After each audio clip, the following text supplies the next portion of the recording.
Okite exposed and served over 70 million people. Because so much Okite the Igbo tradition. That's why they are under 2 years ago. Yes, a billionaire. Yes, you'll be under 2 years. Yeah, 2020 and 2022 before I go and have it. Hands have turned to a billionaire. So, go somewhere in a moment and before I'm ready. You know, because you have I got India gods, Butte powers. I don't say Butte idea, but never mother.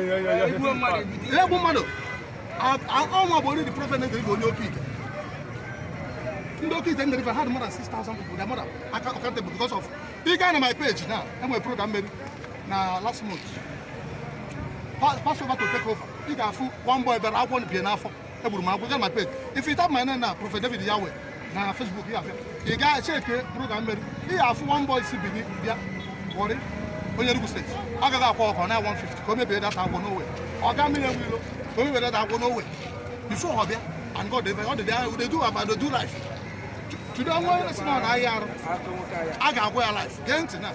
I want to get Jesus tomorrow in a mag, my film. Jesus sent me a list on Wednesday, 5 o'clock. I believe Sabbath.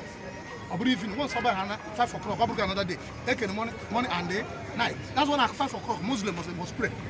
The Christian Mama here, Christian Mama. Now you know the time. That they are from Muslim. They are more powerful because they are knowing the time. You don't know the time. Yes, they know the time. You don't know the time. So some of the Muslims are told the Sabbath to you because hands are business. In a bunch business. In a business.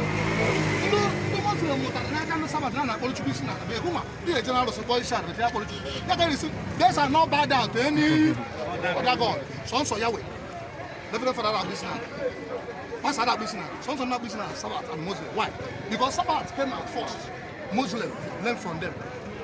If I be Israel, the market on Israel, I should go Jesus in Israel. Sunday, if I preach Jesus in Israel, I make arrest. You know that before. Why? Because Hannah won a far abroad, you know what I can do. So, under the Maka accusing her about you, or higher accusing her about you. The problem when a Roman is very, very wise. I haven't seen in Israel before. How many have press? How abundant how the Bible way but the whole world to conquer the whole nation.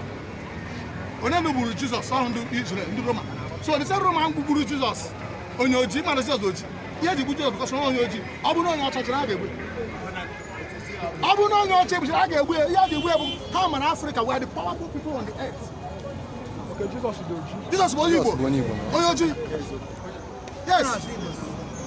Okay.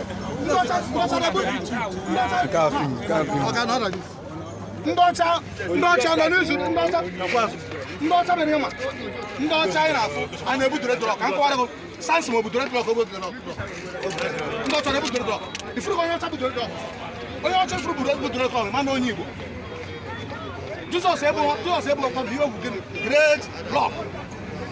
Oh, you can have one more band. That's what I said. I maintain that I do good red rock. Samson with red rock, Onyibo, a black man. Elijah, Onyibo, black man. Whether David, Onyibo, Moses, Onyibo, I don't want to Jeremiah Onyibo. Toyota guy is from here to the other house. What is your guy? All sons of people with that power. I never know over much and didn't have a job. But you get you in because of another tabacona. Here is in Chong, here is in Talib. Here I will try to do very, very well. They try to attack. They try to do. Yeah, I say, all I need to go to now. Then we'll go to us. What has a book prince? I will teach you something here, but if what has a book prince? In sure, one has such a sugar. Yeah, I know, go to my age, miss you. In a for an about your give me kidney problem on it before. Kidney problem come 5 years old. Then I'm all this bitters. Because alcohol. Before I get in it, I even try the only way now for you. Learn how to eat vegetable. Learn how to eat vegetable. Learn how to eat natural food. If not, you will stay long. I don't know how many years. I am not 130 something years before. Get it on it. What has shown it? Others apple G Ona. Yes. Okay, ka e bụzi na ya arụ na ọgwa sị